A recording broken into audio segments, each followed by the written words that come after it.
Honorable Chanakyan Rasmanikam, you have 3 minutes. கௌரவ சபாநாயகர் அவர்களே, மிக முக்கியமான ஒரு முன்மொழிவு ஒன்றை கௌரவ மனோ கணேசன் மற்றும் சகோதரர் ஜீவன் தொண்டமான் அவர்கள் முன்வைத்திருக்கிறார்கள். உண்மையிலே இலங்கை தமிழரசு கட்சியை பிரதிநிதித்துவப்படுத்தும் நாங்கள் இந்த எங்களுடைய கட்சி உருவாகியதே மலையத்தினுடைய மக்களுடைய வாக்குரிமை பறிக்கப்பட்ட பொழுது. அந்த வகையிலே இந்த விடயத்திலே எங்களுக்கும் பேசுவதற்கான சகல உரித்தம் உண்டு. மிக முக்கியமாக இது ஒரு முன்மொழிவு மாத்திரம் என்று சொல்லி சில உறுப்பினர்கள் சொன்னார்கள்.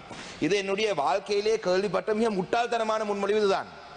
2,14,000க்கு அதிகமான மக்கள் இருக்கும் ஒரு இடத்திலே இருந்து 14 கிலோமீட்டர் தூரத்துக்கு இல்லாட்டி 15 கிலோமீட்டர் தூரத்துல 2,14,000 பேர் கட்டிட வசதி இல்லாதபடியா கொண்டு போறதா, இல்லை என்று சொன்னால் 2,14,000 பேர் இருக்கிற இடத்த புதுசா கட்டிடம் கட்டுறதா?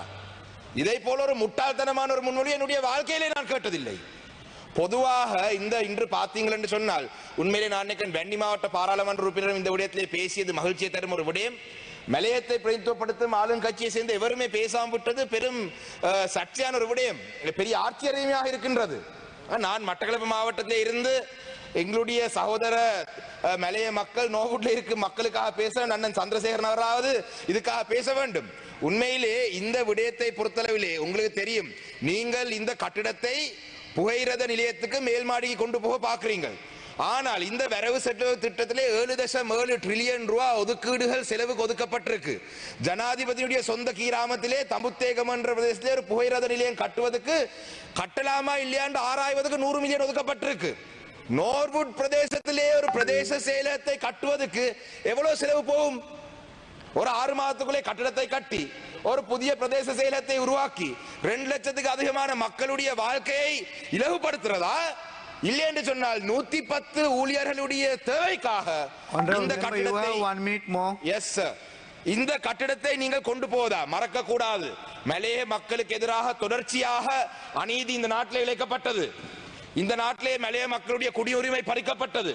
நுவரெலியா மாவட்டத்துடைய மக்கள் தொகையை மாற்றியமைப்பதற்காக ஹங்குராங்கத்தை பிரதேச செயலகத்தை நீங்கள் கண்டிலே இருந்து இணைத்தீர்கள். அதே போல் அந்த வரிசையிலே இன்னொரு விடயமாக இந்த நோவுட் பிரதேச செயலகத்திலே இருந்து இந்த பிரதேச செயலகத்தை நீங்கள் ஹட்டன் நகரத்துக்கு மாற்றினால் இந்த வரலாறுலே மலைய மக்களுக்கு துரோகம் செய்த பட்டியலை நீங்கள் உள்வாங்கப்படுவீர்கள் என்றதை நீங்கள் மறக்க கூடாது. மிக முக்கியமாக சகோதரர் ஜீவன் தொண்டமான் சொன்னது போல தோட்ட தொழிலாளருடைய சம்பள பிரச்சனையிலே தான் எந்த ஒரு தெளிவான நிலைப்பாடும் இல்ல. கம்பெனி முதலாளிமார் இல்லாட்டி கம்பெனி சங்கம் சொல்லிருக்கு எந்த இணக்கமும் இல்லை என்று ஜனாதிபதியுடைய உரையிலே சொல்லப்பட்டிருக்கு. 1700 1700 வழங்கப்படுது ஜனாதிபதி உரையிலே சொல்லப்பட்டிருக்கு. அப்ப ஆளுங்கட்சியை சேர்ந்த மலையத்திலே இருந்து மக்கள் உங்களுக்கு வாக்கை குமித்து தந்து பாராளுமன்றத்துக்கு அனுப்புனது நீங்கள் வெறும் சிக்னல் லைட்டாக இந்த பாராளுமன்றத்தில் இருக்கிறதுக்கு மட்டுமல்ல.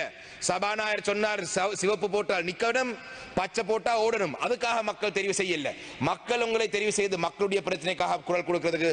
அந்த வகையிலே இந்த பிரதேச செயல விவகாரம் மிக முக்கியமான விவகாரம். இதை உடனடி கவனத்தில் எடுத்து இது ஒரு முன்மொழிவாகவே மாற்றப்பட வேண்டும் என்றதை இந்த சபையிலே நான் மீண்டும் வலியுறுத்துகிறேன். நன்றி. मेल्टॉल विश्वसनीय सहाय।